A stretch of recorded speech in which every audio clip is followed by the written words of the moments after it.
Thank you for being a friend. Travel down a road and back again. Your heart is true, you're a pal. In the year 2000, when I was in second grade, my family made the decision to host an exchange student. Upon deciding this, we learned that our exchange student would be 17-year-old Martin Siegel from the Czech Republic. Our families began to correspond with one another before his arrival in America so that we could get to know a little bit about each other. We did this by sending handwritten letters and pictures through the postal service.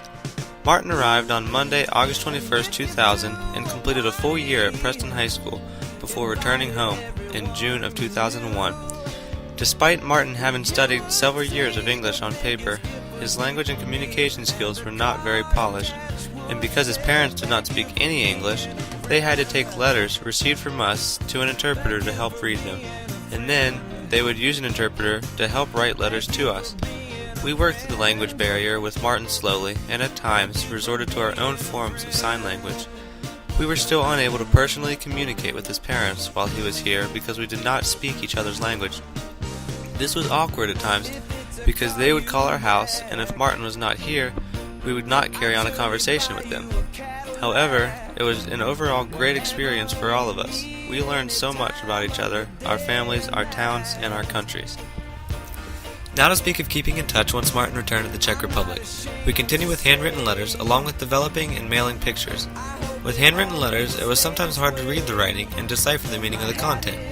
Communication is a much slower process when using the postal service. Beginning at home, there is more effort in putting together a letter and preparing it for delivery. Then, you must address it and typically make a trip to the post office to buy stamps to mail the letter. Now, if you want to include pictures, you had to go to the store and develop and pay to get the pictures developed. Once you finally have it all together and put it in the mail, you really didn't know how long it would take for them to get the letter and pictures. As with us, this often leads to people falling behind or failing to keep in touch with each other. Now, along comes Facebook, a tool that gives people around the world the ability to communicate and socialize with one another. Facebook was created in 2004 and has now become one of the most popular global social networking sites of all time. It is a social media platform on the internet. It is available in many languages to many countries. With the Facebook translation feature, you don't have to miss out on connecting with users from different countries or with people who speak different languages. You can translate with the push of a button. You can easily post information on happenings in your life, quickly send messages, and it is a cinch to post pictures for sharing. And I haven't mentioned that in regards to keeping in touch and sharing pictures through Facebook, it's all free.